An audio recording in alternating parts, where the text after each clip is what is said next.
Hi everyone, it's Monica, and welcome back to Tailor-Made Cards for You. Many of you have seen my passport books in my Etsy shop, and last fall I created some kits for several of my viewers to create their own books. The kits I created last fall were of Halloween, Christmas, and then I created a general travel book. But with Valentine's Day around the corner, I thought it would be fun to put together a few kits for some of you to create your own passport books. Now within this kit, you're going to get lots of ephemera and lots of paper. And in the end, you're going to be able to create a cute little book as the ones that I'm showing you now. A lot of the ephemera that I share is ephemera that I've created in my Etsy shop. And I know many of you don't actually have a printer to print out some of this ephemera. So these kits are great because not only do you get all the paper and the books and the binding to create these little books, but you also get some fun ephemera to add to it. Now, my kits vary. A lot of the items that I include in these kits are just a lot of the scraps that I have in my workshop. So the designs are going to vary from what you see here. But in the end, you're going to end up with a cute little passport book that you're going to just love. And you're going to have lots of room to journal in it and create little notes and reminders. And it's perfect to carry in your purse. Now, some of the ephemera that I'm sharing with you on this particular card is some ephemera that I've picked up from some of the local thrift shops. And I printed out this poem and I resized it so I could fit it in my passport book. I also have some cute little digitals that I've created off of some of the antique shops that I found in my local antique shops. So this is a book that was really fun to make because I was able to use a lot of the ephemera that I found locally. Now, not every kit is going to have what you see here in my video, but you are going to get a lot of what I'm showing because I do like to include some of this ephemera, especially when it's a Valentine theme. So a lot of my kits have these great photos that you see that I created cabinet cards. Some of them have the little Western Unions, and then of course some of them have that great love poem. So what I want to do for you on this video is show you how I put my book together and share with you how fun these little passport kits can be. So when you get your kit, you're going to get enough paper to make 3 signatures. And for those of you that have never bound journals before, a signature basically is a group of paper that's bound together. So the book holds 3 signatures. And what you're going to want to do is take out your paper and divide them into 3 stacks. And each stack will have enough for 10 pieces of paper. Now in my passport book, I wanted to use some of my vintage paper, so I had to trim it down a bit. But when you get your kit, everything's going to be cut precisely for you. So you're going to even get the little holes in the middle to thread your twine through, so you're not going to have to worry about trimming any of your paper to fit in your book. Like I said, I wanted to use some of my vintage papers, and I had to size them down to fit in my book, and I didn't want to run them through my die cut machine because I wanted to preserve some of the graphics that you see in some of these papers. So what I did, instead of running them through my die cut machine, I just measured them up against one of the pages and then I cut around it. But you're not going to have to do that. Everything you're going to get is going to be completely cut, ready to go. Now once you have your paper sorted into your 3 stacks, what you can do is, if you do have some distress ink, you can easily distress up some of your corners. Again, this isn't required, but I do like to age some of my paper just to make it look a little bit more vintage. And typically what I'm going to use to age up some of my paper is I'll use walnut stain, and then I've also used vintage photo. Now, along with the paper that you're going to get in your journal, which has these great graphics, you're also going to get some paper that just has some blank pages as well as some lined pages. And these of course are to be able to write down notes or journal or whatever you want. But I wanted to make sure that your journal did have some blank pages. That way you can make sure it is a true journal and not just a book full of great ephemera. Now, not to say you can't actually jot notes down on this ephemera. This cute little Western Union tag has some great lines as well, and a lot of the ephemera that I put in the kit is light enough where you can add your own types of photos, your own little personal ephemera that you may have in your stash. So even though the paper does have some graphics on it, keep in mind it still is a usable page and you can still do lots with it. All right, so once you have all your paper sorted out, including your journal pages, you're going to want to take your paper and fold it in half. And this is because when you get it into the journal is going to be pretty thick because, again, you are going to have 30 pieces of paper in there. So you want to pre-fold it. And this is where you want to decide the layout of your pages. You may not want to have your journal pages or your line pages back to back. You may want to have them mixed in with some of this great graphic paper. But that's for you to decide. And then once you get everything folded over, you're going to want to put the signatures together in a little book so that way the holes line up so you can thread through your twine. Now the twine that I'm including in your kit is thin enough where you don't necessarily have to have a needle to thread it through the hole. But if you do have a needle that has a kind of a big eye where you can thread your thread through it, then you may want to use that as well. But usually what I'll do is I'll just make sure that I have it twisted really tight so that way I can fit it through the hole in my pages. But it's entirely up to you how you want to bind your journal. Just know that your dots or your holes need to be lined up perfectly in order for your thread to go through them, all the pages. Now, I have bound many of these journals, so I'm kind of an old pro at it. But if you're binding the journal for your first time, you may be a little bit intimidated by it. So I want to give you a couple of tips here. When you get your paper lined up and the holes are perfectly aligned, you may want to take a paper clip or some sort of a clip to hold the paper together. And that way, when you're trying to run your twine through the hole, your paper won't slip and move. Another thing that you can do, like I said, is you can use a needle, but you want to make sure that the needle is big enough where you can put the thread through it, but then it's also got to be small enough where it's going to fit through the holes. But once you have all your paper aligned and you've got your thread thin enough, you're going to find that it is going to thread through pretty easily. So you shouldn't have too much difficulty in binding these signatures. And of course, you're going to do it with all three signatures. Now remember, if you do have any pages that need to be going in a certain direction, make sure that when you are putting your paper together, you keep that in mind. I have strung journals together where I've had my pages upside down and then I just end up having to unstring it and realign my paper. So if you just take your time when you're putting your paper together, make sure that all your paper is going in the right direction so that way you won't pull a Monica and have to take out your string and realign your paper.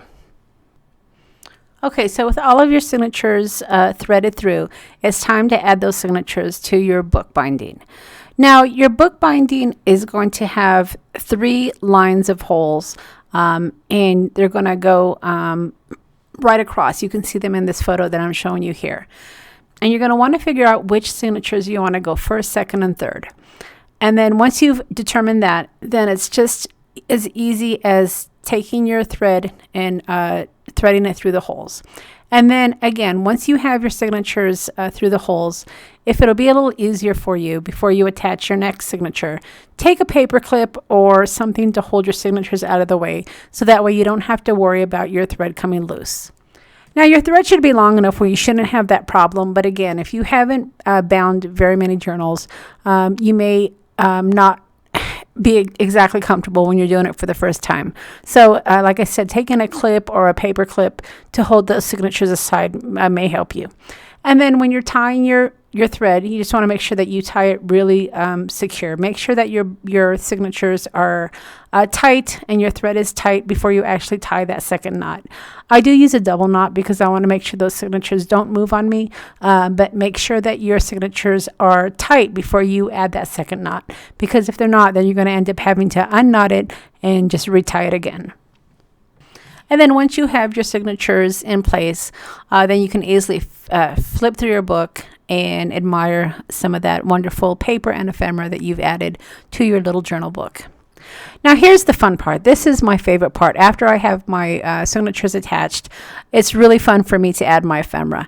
This, again, is my favorite part of the journal because putting it together is just kind of mechanical to me.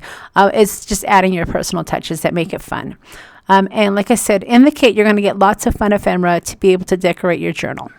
Now, if you have stickers or any other type of ephemera to use to decorate your journal, I would encourage you to just bring it all out and see what works for you.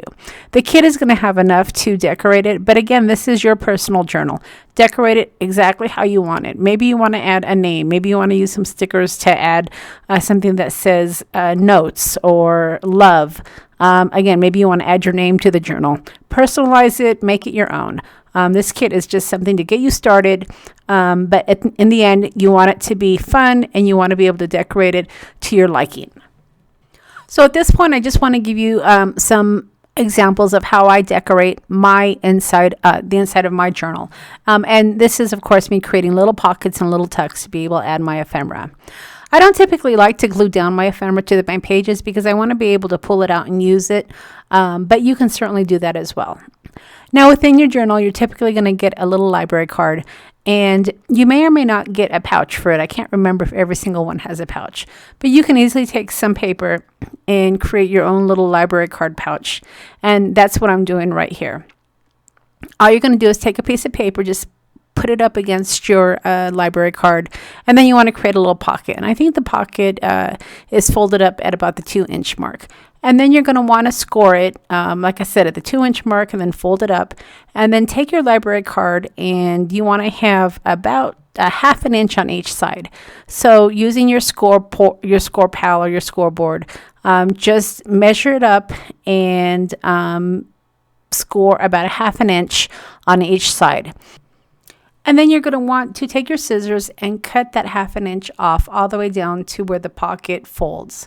And then you'll have a 1/2 inch on each side to be able to glue down to hold your pocket together.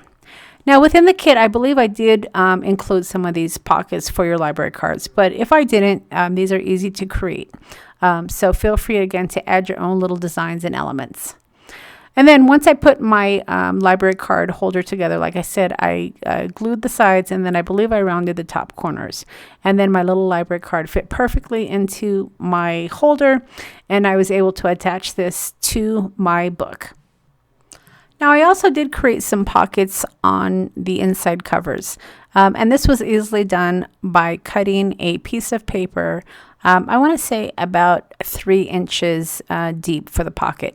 And then I just measured it up against the back side of the book for the width. And then what I did is I just took my corner rounder on my pocket, and then I rounded the bottom parts of the pocket, and then I added adhesive to the left side, the right side, and then the bottom. And then that created a little pocket on the back side. And that's what I'm going to be showing you now. Now, I'll typically create my pockets on the inside of the covers, but you can create pockets on any of your pages. They don't necessarily have to be on the front or the back page of your book. I just typically like to do that because that's the most sturdy part of the book, and I can put my ephemera pretty much where it will hold up because it is pretty sturdy. But you can easily create some pockets on some of the other pages. You just may not want to load up the ephemera in some of those pockets because, again, your paper is going to be a little bit thinner and it may not hold as much as it would hold if you're using your back parts of your journal. Now, the adhesive that you see me using is the red line adhesive, and this is the strongest adhesive that have found out in my craft supplies. One thing though, it's not very forgiving. So once you actually put it down, you're probably not going to get it up. As you can see, I did kind of tear the book a little bit, but I knew I was going to put my cover, so I wasn't too worried about it. But this red line adhesive is really strong, and whenever I am creating pockets that I know I'll be adding ephemera, and it may get a little bit of a tug, I like to use really strong adhesive. So just keep that in mind when you are creating your tucks as well as your pockets. Now, to create my tucks, I'm doing that right now. I just took a piece of paper, and I want to say it's about 2 inches wide, and then I round my corners, and then I put some of that adhesive on the edge, so that way I can fit little pieces of ephemera inside the tucks. And again, this is so I don't have to glue down my ephemera, and I'm able to easily interchange it and add it throughout my book. Now, over the years, I've been able to collect lots of great die cuts, and this is one of the die cuts that I got last year, and I've been able to incorporate it into my journal books. And that's one thing that is great about these kits is you don't have to go out and buy all of these die cuts. I'm going to include some of these great elements within your kit. So not only are you going to get this cute little pocket die cut, you're also going to get the benefit of some of the die cuts that I recently picked up. And some of these die cuts are just really cute. One of them is a little mini envelope with a note. And then I also got a die cut that creates a pocket. So as I collect my die cuts, I am going to be adding some of those to my kits. And then also recently I picked up some of these vintage tickets. I got them in London, and I am including some of these as your ephemera as well. These are true vintage tickets. So this is something new for my kits. I didn't have them when I did the kits in the fall, but I did recently get these. So I am going to include a couple of vintage tickets for you to add to your book. Now, if you want more vintage tickets, I do also have them in my shop for sale. And you can get typically any of this type of ephemera within my shop, because most of the ephemera, like I said, are digital images that I sell on my shop. I'm just printing them out and including them in a kit. So if you ever do want to get more of the ephemera to add to your kits or just to use for your projects, you can check out some of that in the shop. And then finally, I do have these great little tabs, again, cutting them out with some of the die cuts that I have that I include in the kit, so that way you can add them to the first part of your signature page. And this will just be little flips where you can add little notes if you want to, maybe little stickers, or just leave them to actually note the part of where your signature begins. All right, so hopefully you've enjoyed my process for putting together these cute little passport books. Again, I do have about 10 of these kits, Valentine theme, in my shop, and I think I do have some travel ones as well. I can't specifically remember which kits I have left, but once they're gone, they're gone. I'm not going to create any more after the 10 I think that I'm going to be creating, and that's because these kits do take a lot of work. I die cut everything. I cut all the paper, and I put these all together for you guys to create some of these little books. And while I could make more by putting these books together and selling them in my shop, I know that you guys like the creative process, so I want to be able to offer this to you, at least in small quantity. So be sure to check out the links below, where I will link the kit to my shop, and then I'll also leave links to the products that I've used to create these kits. Now, if you haven't subscribed to my channel, don't forget to hit that subscribe button and leave me a comment. Let me know what you thought about my passport kit. All right, thanks for stopping by, and we'll see you again next time.